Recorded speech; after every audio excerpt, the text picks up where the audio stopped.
And so anyway, this is how to start a mastermind, a masterclass, a 5-day challenge, any of the above. They're all interchangeable. It's what you want to do for your business. And so today we are talking with Mason, and he is going to facilitate and guide us through his own material today. So this is exciting for us. And so I want to encourage you, Mason, since you're going to be using your own material on this particular 5 sessions, to create some sort of a landing page or sales page so that when you are ready to launch this to the general public, this is his practice run, and then he's going to launch. So create some sort of a sales page or a landing page. And again, if you have the software to do that, we were just having a discussion about software programs, you certainly can. But if you don't want to go that route just yet, you can use what I like to say is an already made sales page or landing page. And you can do that either in meetup.com. You can do that in, oh gosh, what are some others? Eventbrite. Eventbrite is a good one. And what it does is you just kind of plug in what it is that you want to say. You create the high points on what you're bringing to your audience, and create that. And Mason, I've seen your creations. You do a great job. So create that either in a Eventbrite or in a meetup event, or you can even do it on a Facebook event, but create an event of your 5 sessions so that you can start doing some marketing. And so that's Mason's homework assignment, is to create some sort of an event of his 5 sessions. So welcome, Debbie. I see Debbie tapped in there. So yeah, you doing okay? Hanging in there. Okay. All right. Well, we'll chat offline with Debbie. But anyway, we're going to turn it over to Mason. So Mason, you are up. okay, well, let me take control of the screen for a moment.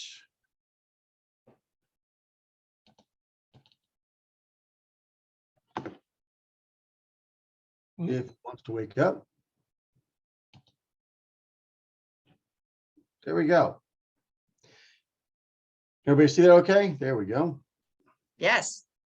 So as Kathy said, this is my trial run. I have a book that I want to come out this fall, and it's just basically something I've gone through and things that happened years ago and past bunch of years questioning things.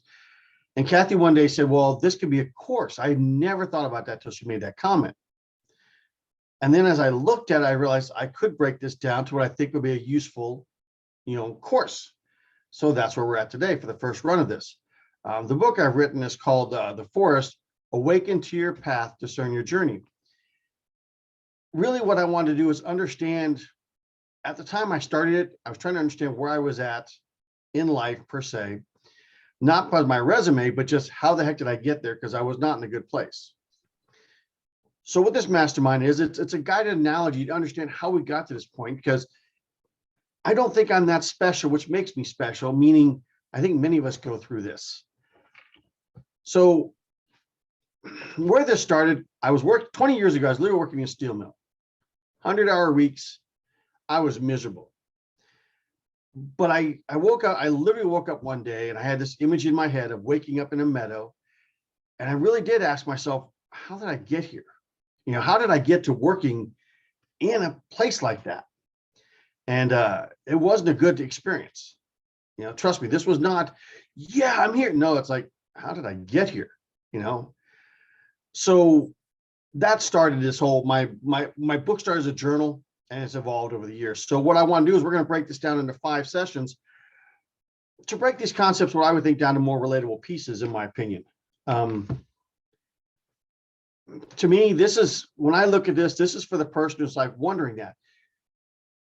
You look at yourself sometimes, and you look at where you're at, it's like, I shouldn't be here. I should be farther along. Or why am I here and Joe is way over there? Envy is not a good thing, but it does happen for people. The question is, can you step back and say, okay, well, how did I get here? I want to look at using an analogy of a forest, because that was my vision when I got up, and see if we can step back and look at how where things are at. By breaking it down, I think this will be more relatable. There's that old dumb joke, how do you eat an elephant? One bite at a time. So this session, we're going to cover 4 parts about when you actually wake up, what is the forest? What does a path mean? And what are meadows? In case you didn't notice, I'm very structured, so I need to have like a PowerPoint or guide to help me guide. And this, I'm going to open this question up in a moment. Like I said, I woke up one day and I looked at where I was at. And I just, prior to that, I had been a consultant for a Fortune 100 company. I had been at the Pentagon. I had done lots of really cool things. And all of a sudden now, for me, I'm in this very rough, tumble, kind of violent world, 80-hour weeks. That was not conducive for me. I was not built for that. And I didn't know how I got there. I mean, I could look at my resume, how I got there, but how did I get there? You know, so that was really kind of a key question for me. So I don't know, has anybody, and I guess I would open up here, can anybody relate to that? Does that make sense to other folks? And I'm asking, you know, you've woken up wondering that. Kathy.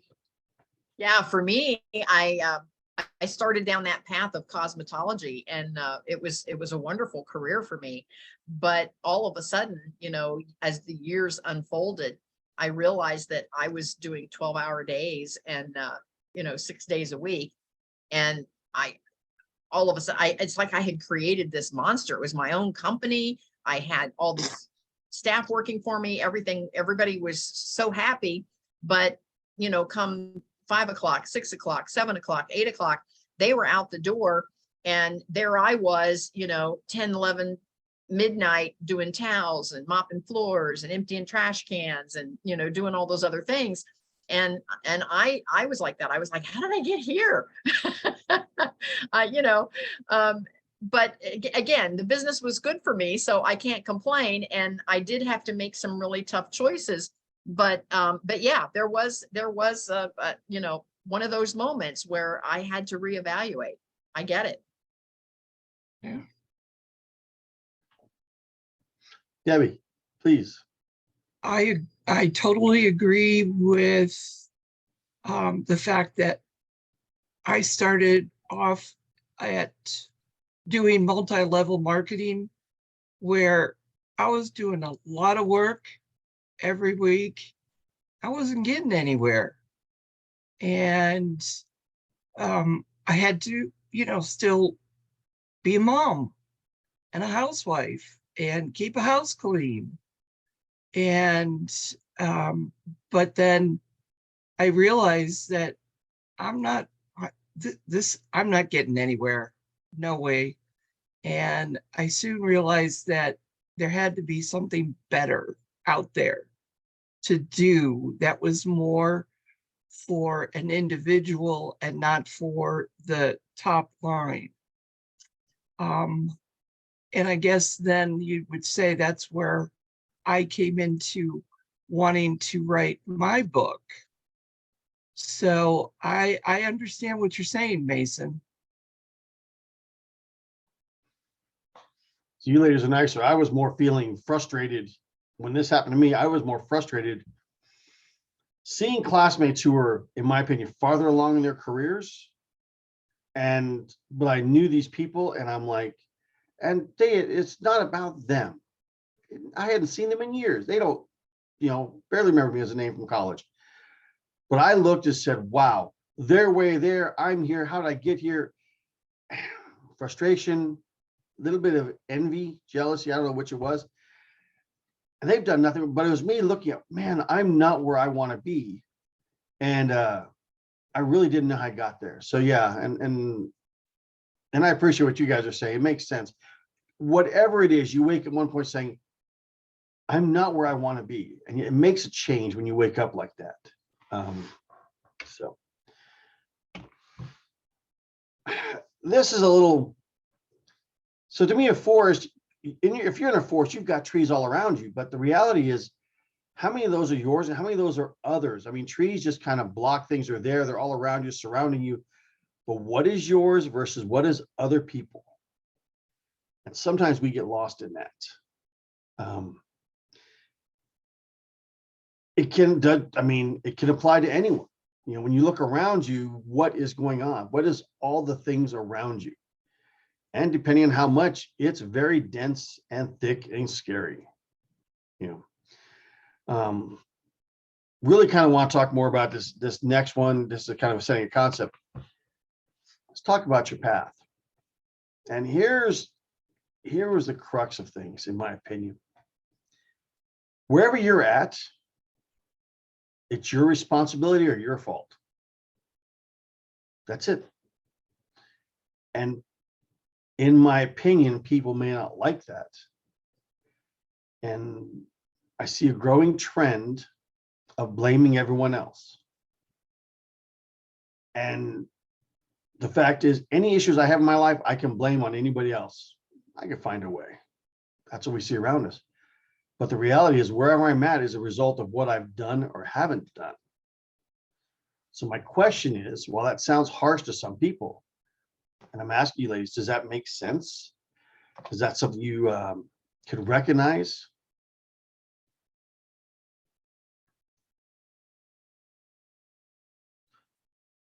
Kathy. You know, I think that's a maturity level at some point. You know, because as kids, you know, I think as we're maybe let's just say maybe more into the young adult age, when we're first kind of on our own, I think maybe we kind of feel like it's somebody else's fault, you know, and I think that's a maturity thing. And as we grow into it, we realize that we have total control over what we do with whatever comes into our life. We don't have control necessarily what happens to us, as far as, you know, somebody might cut you off in traffic, or maybe even have a car accident where it wasn't our fault. But it is our responsibility to solve whatever issues that brings. And I think there's an actual time maybe in each of our lives that we have that aha moment and that we realize, you know, it may not be my fault, but it is my responsibility to fix it and move on for myself, for my family, wherever we are in life. So I think it's kind of a maturity level, and everyone reaches that at some point in their life or not. I know some folks that age and maturity do not go hand in hand. And I know folks that haven't reached that decision yet, or that aha moment yet, that even though it's not their fault, it is their responsibility. So again, I think it's a maturity level. Can you actually change paths? I mean, Well, based on our experience, can you actually change? I mean, you are who you are. Can you actually change that? yes, I think it's a decision. I think it's nothing more than a decision. And I think at some point you just make the decision that you say, I am no longer going to be, you know, the victim, and I'm no longer going to blame everyone else for where I am. I'm going to step up and take responsibility. And I think it's a decision. It's getting to that decision is the tough part. It's how do we get to that decision? And some of us organically get to that decision. Some of us, it's when major things in our life happens that we come to that decision. And some of us may never come to that decision. We may go to our grave saying it's not my fault and I'm not responsible. So I think it's a decision. It's painful. And I would agree with that 100%. It's a painful, slow coming decision, if you will. You know, but it's something you have to think about. Excuse me for a second. I think I'm about to sneeze. I apologize. Hold on. I apologize.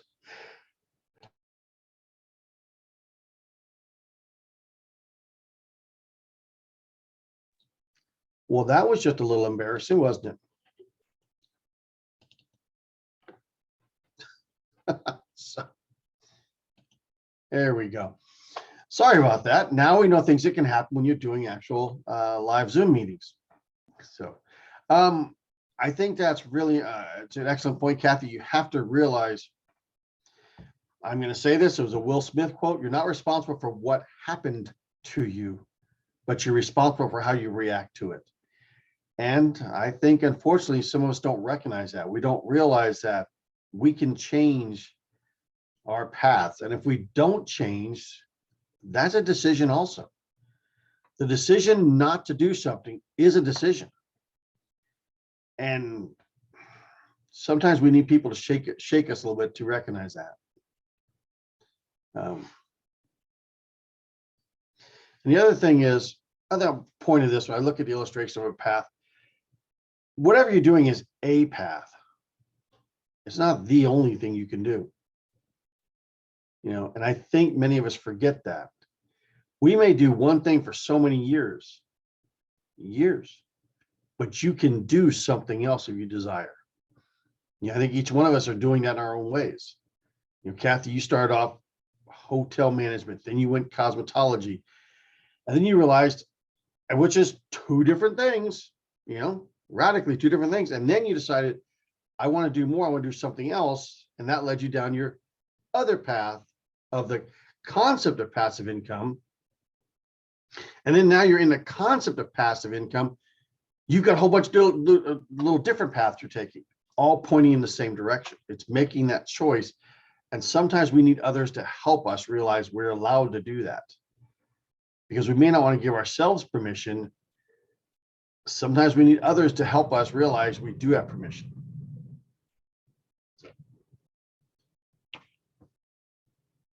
Okay. So I'm going to ask you, because I feel like I'm talking too much. What does this mean? What would you think a meta would represent? When I say, what do you think this could refer to? I'm just curious. I'm also testing my slides here, being this an introductory thing. What does this, what does this look like? Points of rest or stagnation. What does that mean? What would you think that would mean?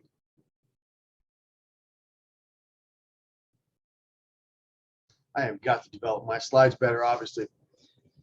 Sometimes we get complacent. I just heard a YouTube video this morning I was listening to, and I forget the lady's name, famous speaker. Comfort is tantamount to complacency. If you get to a point where you're stopping, sometimes you need to take a step back and breathe. Sometimes you're scared. I'm afraid to go any farther. I'm just afraid to go any farther. Sometimes you give up. I'm staying right here. To me, in my mind, those points in life, if you look back, where is it you feel like you've stagnated? You've stopped.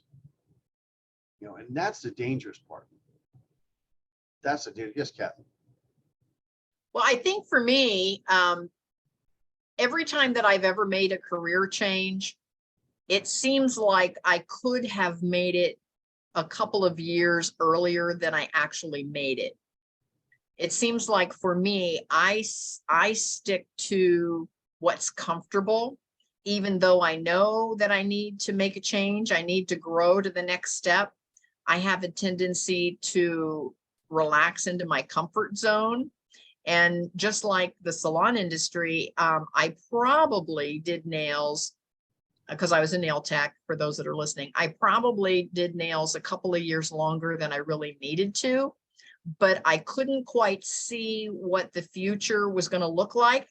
So I just kind of stayed there because it was comfortable. It's what I had been doing every day, day after day, week after week, month after month. And so I kept getting ready to get ready. and I did that for a couple of years. So looking back, isn't hindsight a wonderful thing? Looking back, I realized that I probably could have made the jump 2 years earlier, but did not, because of my comfort zone. So that's how I look at this. And there is a cost to that. I'll be very honest. I put a lot of myself into this stuff because a lot of this is things I've made the mistakes of. And I hope that somebody will look at me and say, Mason, that was dumb. Why'd you do that? I would love for someone to say that. I would love someone to say, I would never do that, and then don't do the mistakes I've made. I would love that. I finished my book in 2020. 2020. Well, for me, I get it, because the doctor finally said to me, again, being a nail tech, it's a lot of repetitive motion. And the doctor said, he said, wouldn't it be wonderful? He said, if and this was his way of kind of kicking me in the butt. He said, wouldn't it be wonderful? He said, if you quit doing this right before I cut you up instead of right after, if you have to have all of those surgeries like shoulder surgery and elbow surgery and wrist surgery. He said, wouldn't it be a wonderful thing if you'd quit right before I had to do that instead of right after? That's a cost. There's a cost of these things. And essentially as part of this, as we talked about developing this idea of creating your own mastermind, you're giving me thoughts here. I never thought about articulating cost. That is a cost of stagnation. What I was saying a moment ago, I did my book 3 years ago, and then I have a litany of excuses, all of which are valid, but they're excuses. Why am I just now, 3 years later, getting around to this? Kathy, you gave me this idea. This is June of 2023. I believe you and I talked about this a year ago. And I actually, probably within a couple of hours after that conversation, broke it down to 5. Boom, done. I'm ready. But now it's June of 2020. The cost of getting stuck, the physical, so that's what you're saying, Kathy, the emotional, depending on what you're doing, the financial, whatever your purpose is. Or, and I'll be so arrogant as to say, the example I could set for others what not to do. That's a cost. And I've never thought about phrasing like that till just now. So, but, okay. Well, to be quite honest, I am almost done. I just want to cover a small section. I want this to be a small thing. So in a few minutes, if I think I have everyone's emails, what I would like to do is, and this is getting ready for the idea of how you develop an actual mastermind, is I have got some things I want to email to folks. I had to break them down. So we're going to, if I could get everyone's email, just if you could pop it into the chat and I'll just copy it over. I want to send you 2 emails, and I have to do it because of sizing. And I'm going to pause for a second. Well, I'll come back and explain what these are in a moment. Power thoughts. I like quotes. I find them reassuring. I find them, they help me focus my thinking. Plus, it's cool to see that someone a long time ago realized the same kinds of things. Nothing changes. Technology changes, but people don't change. The problems don't change. Whatever problems we think we have in our life right now, it was there 1,000 years ago. Yeah.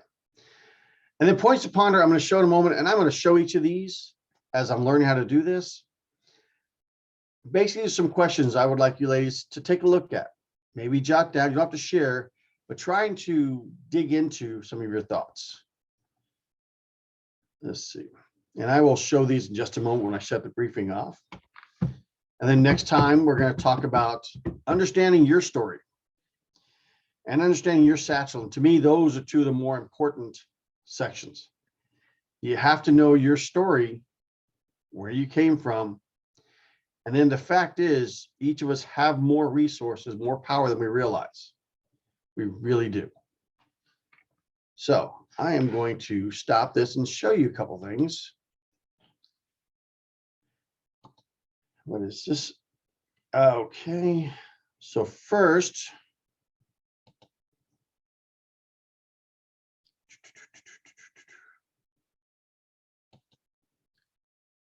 we're going to talk about this.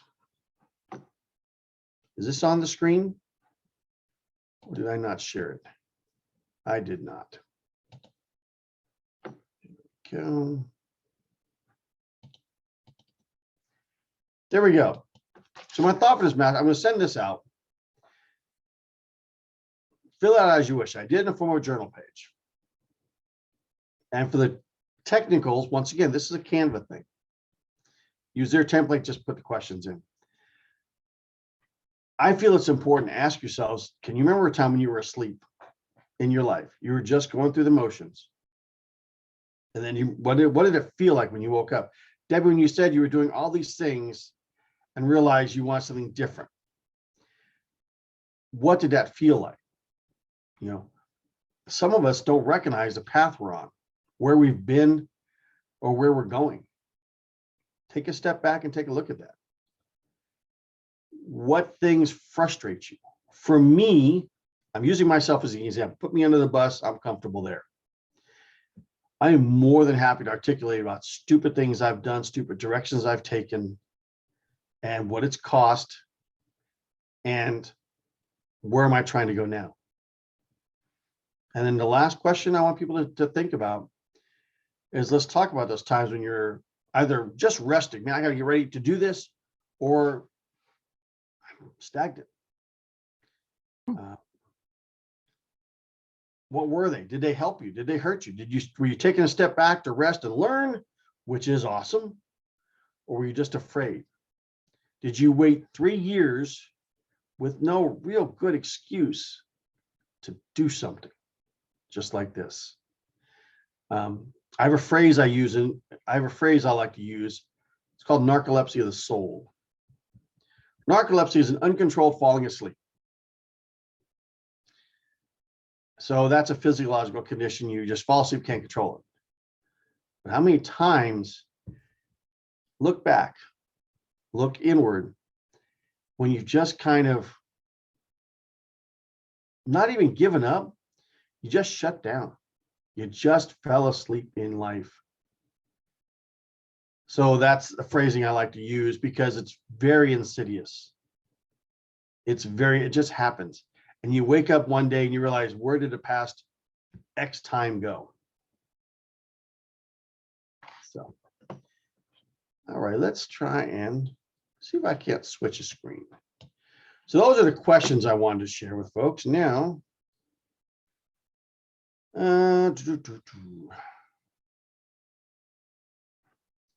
actually, let me see something. Now we're learning technology. Can you guys see?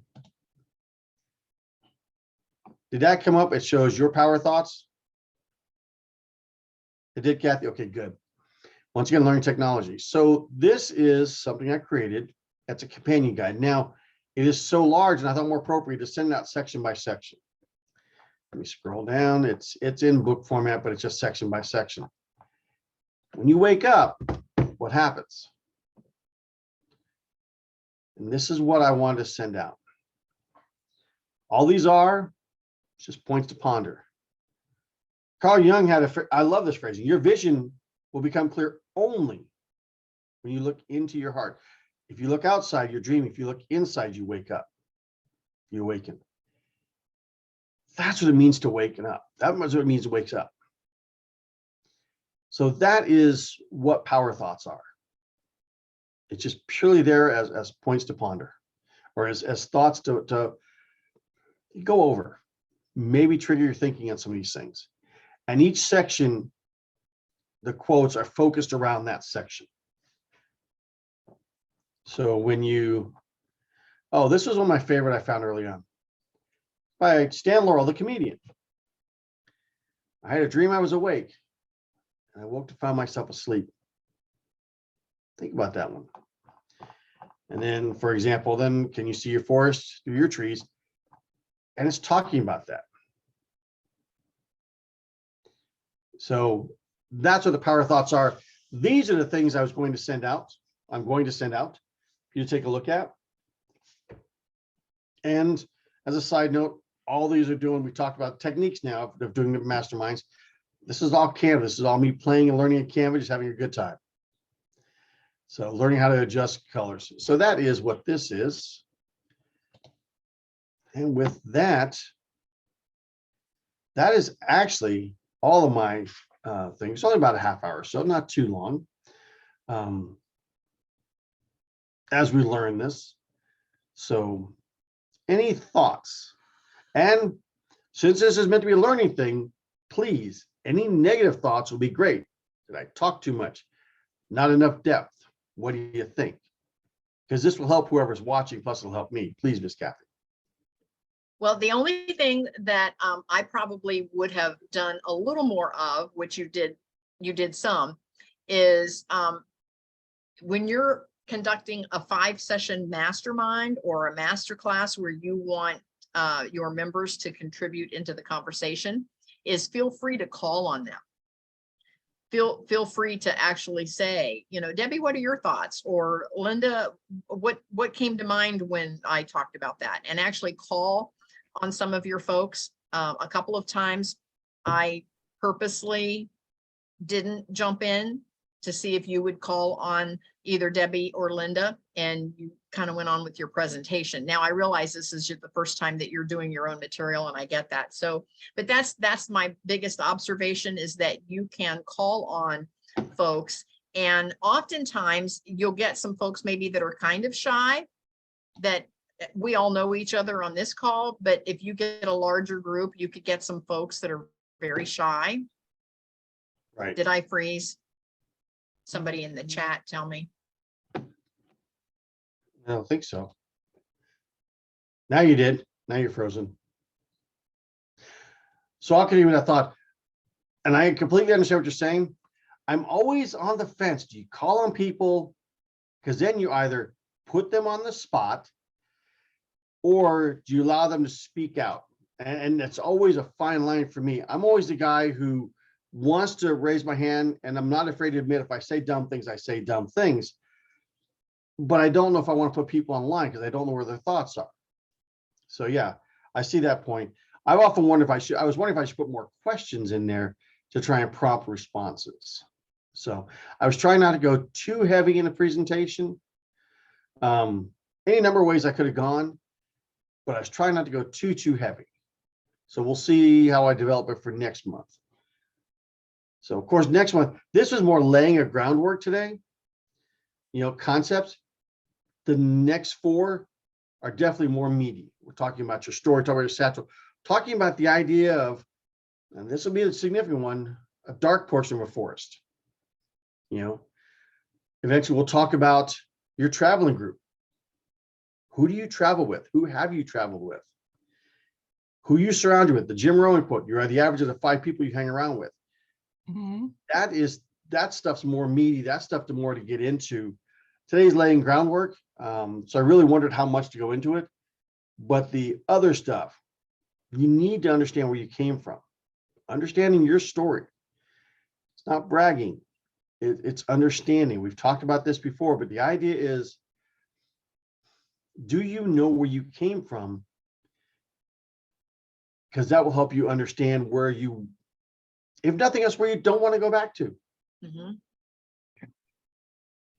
When I get kids ask me about, I was in the military, and over the years, I have people ask me, should I join this service? I do explain it this way. I said, if you want, go ahead, try it. You may hate what you're doing for 4 years. When you get done, at least you will know what you don't want to do. And you know what? That's valuable. Mm-hmm. That is valuable. If you know what you don't want to do, that's empowering. So No, I think you did a great job. I loved having that retrospect where you have to go back and think about some of the things, choices that I've made over the years and why I made them, and realizing that that's probably, from what I shared, that's probably my biggest flaw, is that I kind of hang in longer than I should.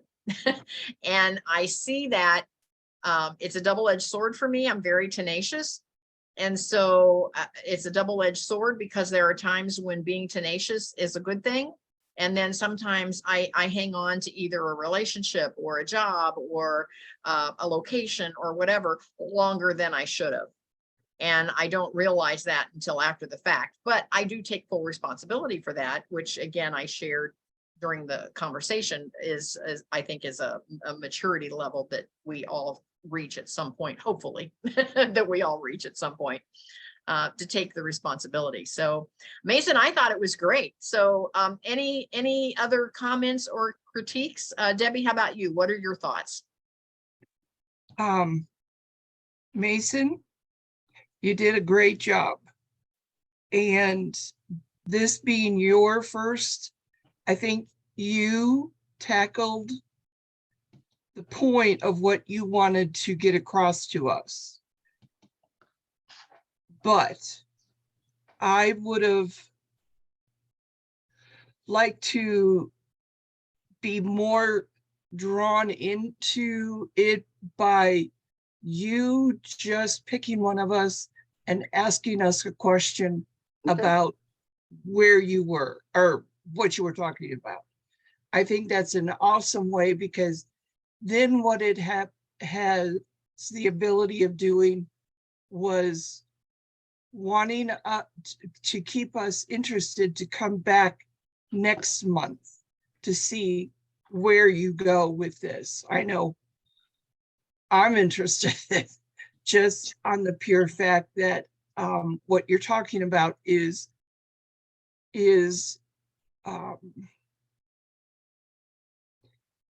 it makes all of us think, not just one of us. And it creates a thought of, this idea that Mason has, that he's wanting us to think about, is rather intriguing, and it's very, for me, it's deep. It makes me think more about your perspective on maybe something that I think a little bit different, or I title it different. So, but I think, and Kathy's right. Instead of waiting for us to ask a question, and quite honestly, I mean, I did that the first time with my first class. I talked and talked, and I learned that I had to pick a person and ask a question, and that would either increase more conversation with the rest of the people attending, or I would pick another person the next time with a question. So, okay, I'm done. Those are good, Now- all good points. I appreciate that. Yes. And with that frame of thinking, I will add this. The larger the group, the more you don't know the folks. Right. In this small of a group, we all know each other and we're all comfortable, and you could call on us and we're all good. But in some groups, you might have someone that is very, very, very much an introvert. Maybe they're afraid to talk. Maybe they've tapped in and they're thinking, I just want to listen. I don't really, want to talk or whatever. And so you can actually head all of that off at the beginning. You can say something like, I know some of you may just be listening in today, and I would really like to start a conversation. So I will be calling on some folks, and just let us know if you're not comfortable with that. We'll certainly honor that. And then you can even say, as you're presenting, you can say, I'm going to present my next page of my slide, and then I'm going to call on a few of you. So be thinking about how this, represents your life. And that way you've warned them Right. as a group that you're going to be calling on some folks. And so that way, for folks that aren't comfortable talking off the cuff, as they say, they can be kind of thinking about what they want to say. I remember the first time that I tapped into Clubhouse, and I realized that the moderator in the room was simply going around the room. It was like I was back in school again. I caught myself counting faces going, okay, there's 3 people ahead of me. I got to be prepared with what I'm going to say. And you soon get over that. But if you're not comfortable being in an environment such as this, it is a little nerve-wracking for the newbie. And so that way you can kind of pave the way, if you will. And just let them know. If you're a little nervous, that's okay. If you don't want to talk, that's okay too. I will be calling on a few of you. And then you'll see who your extroverts are in the room, and then you can call on them first. Once you realize you have an extrovert or 2 in the room, you can call on them first.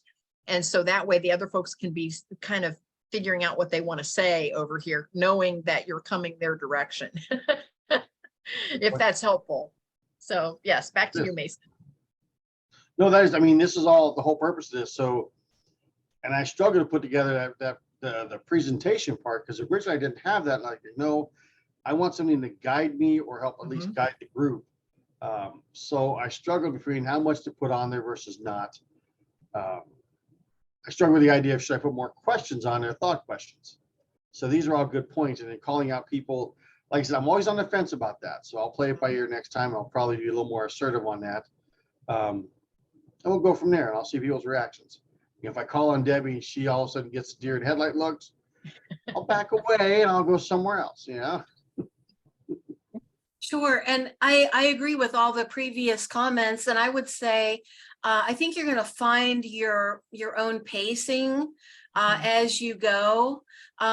If you think back to some early public speaking, how you have your content, it's in your mind and you kind of race through it because you don't have a sense of pacing. So there were times where I was going to speak up, but you moved on to the next point. Oh. Because it's like, we can't talk over each other. So if someone speaks first, or if you called on them first, then I'm waiting. But then that there just wasn't quite enough of a gap for me to go ahead and speak up. But I think you're just going to find your pace as you go. And I did also want to comment, you know, your slides were really wonderful, beautifully laid out. The black background and all the green of the forest, it's just very striking. So the work and effort that you put into that really shows. And I feel like you're bringing so much value with sending the additional quotes to us via email. I'm looking forward to seeing those when they come to my inbox. Good, I appreciate it. You know, it's funny, this whole thing is based on a book. I never thought about this course till Kathy mentioned it. And I talk about this book, but the reality is it's just me looking for something. And then I realized I'm not the only one who goes through. I make this comment, I'm special because I'm not. I'm that middle of the road cliche kind of guy. You know, I can use so many quotes. I mean, I'm not self-deprecating. I'm not. I can use so many quotes about me, which is just middle guy. But you know what? It's nice to know you're not alone in the middle guy. And to be able to step back and think about that. And that's what this whole thing is. I would love for someone to read my book and look at some of the things I referenced or kind of implied. God, you're an idiot. I would never have done that. I'd love to hear someone say that. Because if they say that, that means they learned from my mistakes, and that would make me happy. It really would. Just that's actually my real goal. It's understanding that you get stagnant, understanding this idea of narcolepsy of the soul. To me, that is such a crucial concept. And as I'm looking at it, I should have actually brought that more in the presentation, because to me, that's a crucial concept. Sometimes we just fall asleep in life and years can pass. Years. I can't believe oh, Debbie, go ahead. Thanks, Mason. You just told me what I'm doing. I was going to say, I can't believe I spent 25 years behind that nail table. Like, Yeah. where did those 25 years go? I'm ready to know. You know, it's funny, as I sat there, I just said that I watched all of your heads nod. Linda, it was very impressive. It was very perceivable, but you even your head nod about, you know, when have you fallen asleep? And that this whole thing is based on that. Waking up one day going, how did I get to this point? And stepping away from the, like I said, there is and I'm just gonna say, there is a classmate who there's no negative anything like that. But this person went so far in their military career. And I'm like, but I knew you back when. And I remember the frustrations I felt, and they had nothing to do with it, had nothing about them. Hadn't seen them in 15 years. You know, just through the various, you know, alumni stuff, I see that. But I looked and I remember I felt awful. I felt it was more envious than jealous, and more. Then I started browbeating myself. Why aren't I farther along? You know, and that's what made me start saying, okay, I need to wake up. The problem with narcolepsy of the soul is it's an insidious disease because it doesn't ever go away unless you're actively paying attention. It can happen to anyone at any time, and that's the challenge. You know, then realizing, hey, I've been asleep, realizing it's not has nothing to do with the other person or other things you're looking at. You know, we idolize these things, but realize, okay, but what can I do? How can I change? You know, have I gotten too comfortable and my comfort turned to complacency, turns to frustration? Frustration turns to insert negative emotion here. Take your pick. So I think that's something I will actually, I'm going to go back and put that. So the next time I do this, I think I'll dig more into that with people and maybe ask a little more questions on that area and keep people's comments, see if they can even relate to that. And know, see, just- this is exactly what I talk about all the time. You have to start first and get clarity second. So as you go through this, you're like, oh, here's where I need to add more here, or I need to call on more people there, and you'll get more clarity. And that's the whole point, is that you have to get started. So kudos to you, Mason. I'm so excited to see this program. I think it's important. I think it is a major issue in today's society, especially for the baby boomers. I think we've reached an age where all of a sudden we do. I'm Gen X. I'm not baby boomer. Yeah, but I think Whatever. yeah, you kind of wake up and say, you know, if I'm gonna build a legacy, I better get on with it, you know. And this particular course, let's call it, this particular program that you're putting together could be that very wake up call that so many folks need. It could be that aha moment in their world where they say, you know what, I do need to pay attention. I do need to make that decision that it's my responsibility to make a change and create the life that I really want to live. So I think it's an important message. I love it. And I'd love to see Mason turn this into a nice mastermind where there's tons of people go through the program, because I think the message is so important. So that's my opinion. I appreciate your support, ladies. Yes, it's actually has given me a lot of ideas. So now I can better prepare for the second one, or as I actually over prepared. I have a comment and a question. So I think this is really great because we are your beta test group, and you can kind of muddle your way through the first go round, make some enhancements, and then you may still do a beta group of some sort, or a founding member group or whatever, and refine it further. But I mean, this is giving you a great leg up initially. And I wanted to ask you if you feel like the topic of alignment fits in with the content of the course, and it may be something that you cover in greater depth later.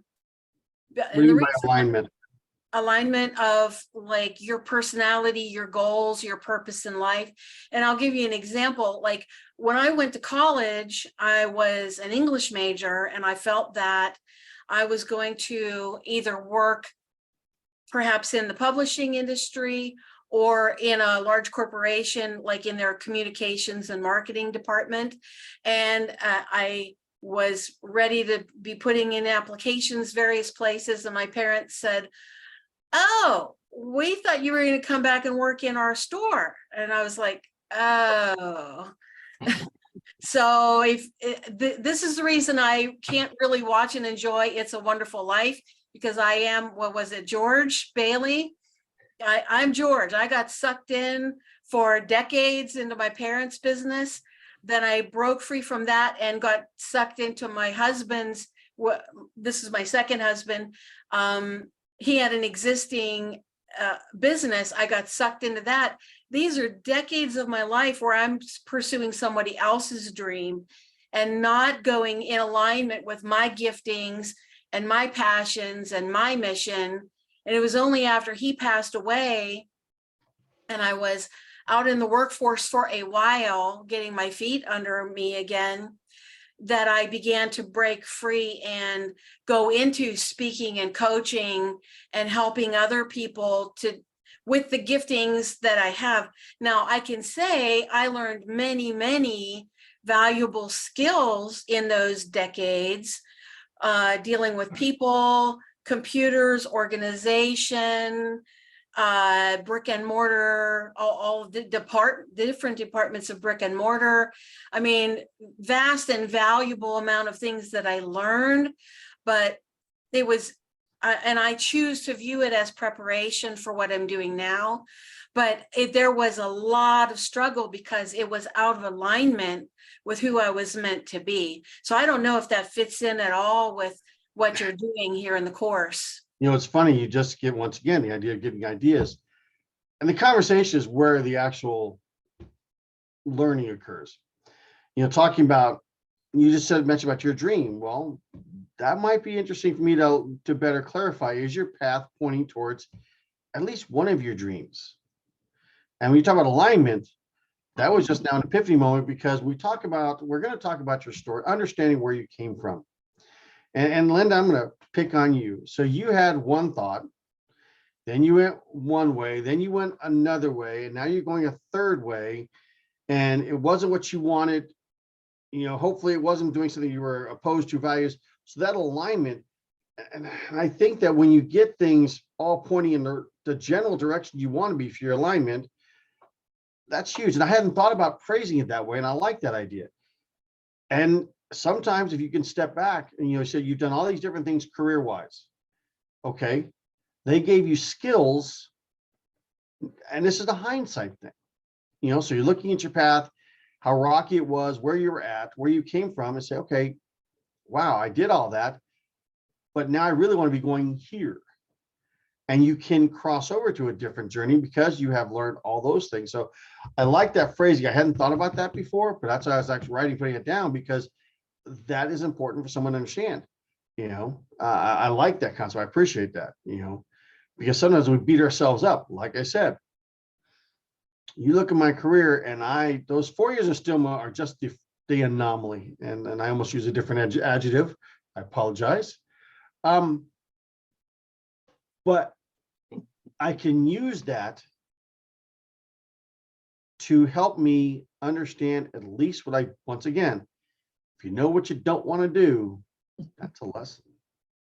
It's valuable. It truly is. And I'll Yeah. say this too, the things that I learned and a lot of things I went through. I mean, I've had a lot of struggles. You made a comment on a previous meeting, Mason. There's Linda. She's sitting in front of her nice shoji screen with her little plant and her little lamp and all that. And she just looks all serene and all put together. It's like, you have no idea the amount of stuff I've been through. And, you know, even just starting out in my parents' business, just the fact that I was an incredible introvert and put into situations where I was dealing with clients, and not just clients, but men who were, you know, 10, 20, 30 years older than me as customers who didn't think I knew what the heck I was doing. And when you're at the beginning, what you don't know could fill books and books. I mean, it was really hard for me to be thrust into the kinds of tasks that I was thrust into. And, you know, the things with my husband and his health and the coping and the running a business and juggling all the things, it was not easy at all. And where you basically can talk about post-traumatic growth, and I've done a lot of that. And so now that all that comes to bear in what I bring now to serve other people. But I mean, like, heck, you know, 85% of that is stuff I wouldn't have chosen. You know what I mean? Right.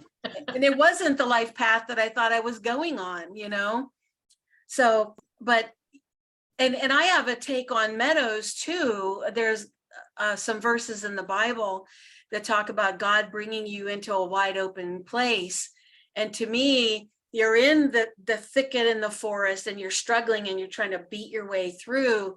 And finally, you emerge into the wide open space, the meadow with the flowers and the sunshine and the puffy clouds. And so coming into my wide open place has been an aspiration of mine, having been struggling in the dark forest at various points. What I find most interesting, what you just said, is you've taken time and recognized what you went through was so bad, and yet you've recognized it, and it sounds like that is becoming, either has become or is becoming a strength, knowing I didn't want to do this, but I did it. You know, because if you're telling me, you know, and I'm a guy, but I'm not stupid. I know how guys act. Okay. I've been in that environment where guys are patronizing to ladies, patronizing to young ladies. I mean, I've seen, I'll give you a specific example. I was a consultant and it was me and a lady consultant. She was a younger lady, very qualified. We went to see this customer. He knew her. I walked in the first day. We come up. He literally dismissed her, and she warned me about this. She said, here's what he's going to do. And then comes to me and just, I called him on it because, yeah, and that's horrible. You know, so all those bad things you went through, and I'm sorry you went through them, but I'm glad it sounds like you're able to grow through them eventually. You know, and that is your understanding where you came from, even the ugly stuff. And that to me is very interesting, you know, because we're all like, how this analogy works. I go sit by a pond in the morning sometimes and have coffee. It's my quiet time. And I like to watch the ducks. And they're smoothly going across the water. But we all know underneath the water, their legs are just going nuts. That's what we all do. So I'm glad you phrased it that way. I really am. Well, this has been great. Mason, I hope that you have some takeaways from today because it's been a great session. I love that you're stepping out and doing this. I encourage you, number one, to do some sort of an event. So even if you don't publish, but design how you want that to look so that when you're ready to launch and publish, you can. And if you want to publish something before our 5 sessions are over, if you feel comfortable enough, please do that. Say, join us for the, if you want to put together an Eventbrite or Gotcha. A meetup event or a Facebook event, and you want to hit the publish button and put it out there, that just simply says, join us for the remainder of this mastermind. I'm going to do that and tie it to your link. So Okay. I wrote that down. I'll probably try all 3 because it's part of the learning process. So I'll set up all 3 and then I'll just tie it into the link for this Zoom. So it goes in. Okay. Yes. The other thing that I want to mention is I love the Canva questionnaire that you're going to email out to us that has those thought-provoking questions. However, had you considered using an actual Google form, and in the Google form, an assessment form in Google under Google Docs, again, I can tell you better where to find that, but there's an assessment where you can actually create a questionnaire right in Google, and you can have the answers when your student, if you will, completes that and hits submit, the answers come right back into your inbox. And what it does is it gives you their thoughts so that you can then formulate how you want to go forward in your mastermind, because you're getting their answers prior to you coming on to the actual meeting. Actually, that's an interesting point. I meant this to be a journal thing because I didn't know if people would want to share it. Mm-hmm. Well, I could create, actually, instead of the assessment form, just create a PDF that's editable. I think that's the right word, editable. So I prefer to type things. And that way the person can type their answers. And if they so desire, they can send back to share. So it'll be their choice. Just hit return, you know, and that would actually send it back to me if they want to share that. So that's an interesting idea. It gives them more of the option and then lets them. So if you create an editable PDF, it would leave a blank space. So if they just want to print it out and write like a journal, that's fine. I prefer type things. All my journal stuff I do, and I do journaling most days, is I type it. Mm-hmm. And so that same blank space where you can either print it out and handwrite it, put it in his notebook, or you can type it and keep it or send it. So that's a neat idea. I like that. It's just a way to get some feedback from your base on maybe some of the folks that maybe felt they didn't get a chance to express, or after the call was over and they in retrospect they reflected back on the call and thought, oh, I wish I would have said this, or this is what it's really bringing up for me now. Because the whole point, I think, in this particular type topic is you want them to dig a little deeper into themselves as to what they're Yes. feeling. And I think some of that might come after the call is over, as they think on it, thinking, wow, this is really where I'm at with that, if I'm honest with myself. And it gives them a chance to respond that back to you, because that's going to help you in your next session to see where your audience ended up. And my thought is, if I ever do this as a paid mastermind where it's longer, that's where the depth would come in. Like, this is the concept, this is the free one, but an in-depth one would say, okay, here's these questions. When we meet next time, let's talk about these for a little bit. Let's share what you wrote down. That was kind of my thought building for the future.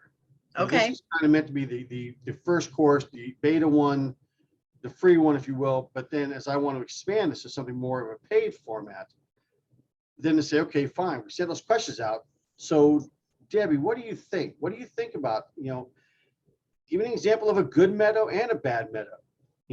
Your analogy, Linda, about coming through thickets to a meadow, beautiful. And I totally understand it, because you need time to rest sometimes, to step back, say, wow, I made it through all this. But then how many times, and I'll ask you this, Linda, how many times have you then stopped and you were there longer than you maybe wanted to be? That's so true. I think maybe everyone.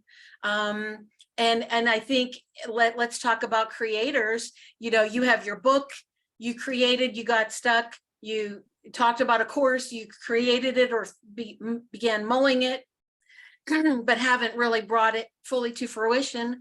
And I've done the same kind of thing. My Legacy of Love course was on the drawing board longer than it needed to be. And I forced the issue of launching it last year, even though my last year was incredible, with my father being so sick and passing away, and then spending a lot of time with my mother after his passing. Like, I kept planning a launch date and then pushing it forward, planning a launch date and pushing it forward. As I got to the end of the last year, I'm like, by Jingy, I am launching this course no matter what before the end of this year. And so, yeah, I mean, we spend too much time trying to make everything perfect instead of launching imperfectly and then figuring it out as we go. All of us. Yes, I agree. I love it. Okay, big aha moment. Anyone want to share any major aha moment in Mason's presentation today?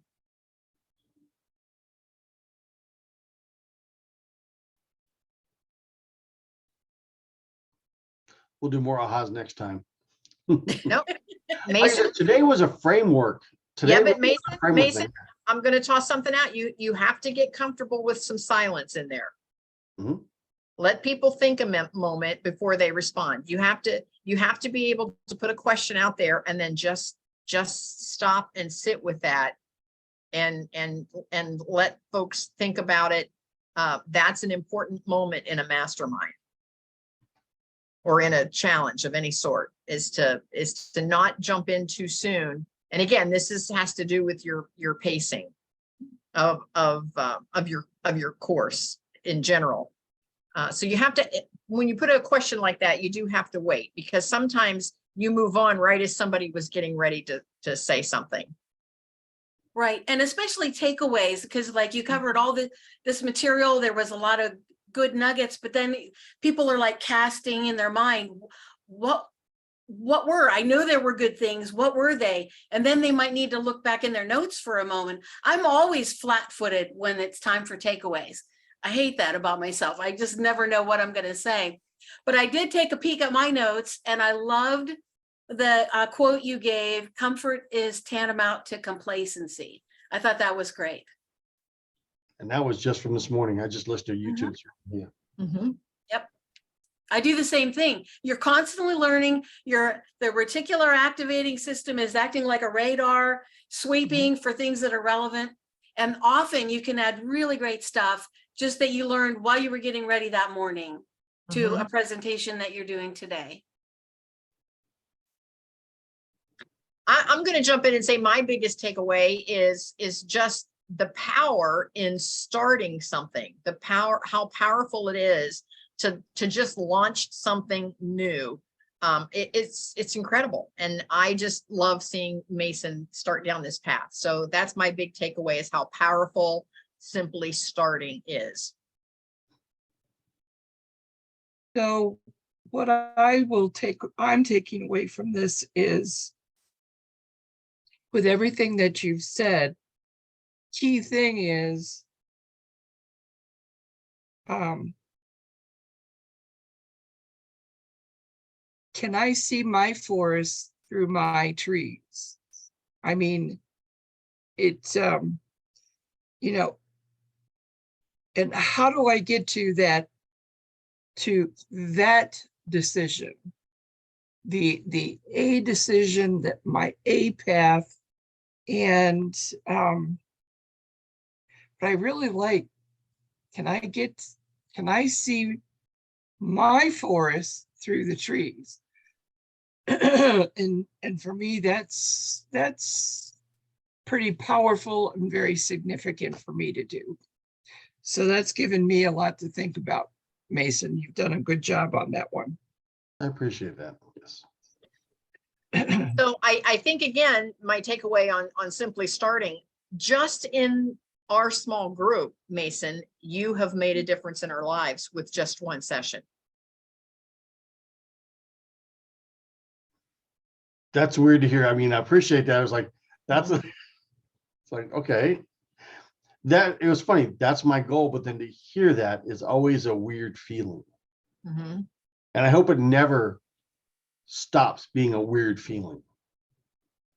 It won't, because when you come up through the ranks the way all four of us have, of as I love Linda's analogy of fighting our way through the dark forest, you can't be vain about that.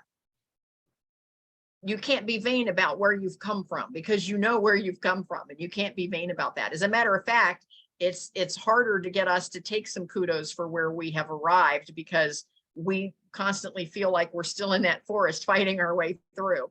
And so it's hard. We'll never be vain about that when that's how you come up in life. So anyway, yes, kudos to you, Mason, for making a difference for all of us. Now I want to do a screen print. So I want everybody to give me your best smile on the screen. All right. So I've got the screen print. I love that. And so we'll see, you know, if I can help promote Mason, and you can, I'll send you a copy of the screen print, so you can say, here was my very first mastermind group. Bravo. Can I make another comment, Mason? I just wanted to commend you and recognize that, you know, you were sharing, you know, pieces of your personal story. And we've talked in the past about vulnerability and how it's kind of a two-edged sword. It's a good thing, but man, it just feels like too raw and too exposed to just share anything. And even though you weren't going into any kind of great detail, you were still saying, you know, I looked up one day and said, my life sucks. How the heck did this happen? You know, and just being real, because you could be doing this as a professor. I know things, and I'm going to reach down from the heights and share things with you, you person who hasn't been enlightened yet. And that would land like a ton of lead. You know, nobody wants that approach. You wouldn't get the response. But by you saying, man, you know, I just screwed up, and I wasn't paying attention, and I let my life get away from me for a while. But then when I sat and thought about it, I realized things, you know, right. that approach that you've been doing today, and that you'll be developing in our future meetings, I think that's going to go very far in reaching your intended audience. Well, the second part of this goal is, and it's funny when Kathy was talking about her presenter page earlier, is eventually I want to get into public speaking. That is actually a next goal of this, you know, get into public speaking on different subjects and like that, good, bad, or indifferent. So that all this stuff is pointing down a certain direction, you know. And by the way, I did try that arrogance phase once in my younger years. You're right, it didn't go anywhere. Ooh. I love it. I love it. Mason, thank you so much. Linda, thanks for being on. Debbie, thank you for joining us. Debbie, I hope you're feeling better. Don't know what your situation was, but I'm glad you're here today. So thank you, everyone. And I am going to now stop the recording.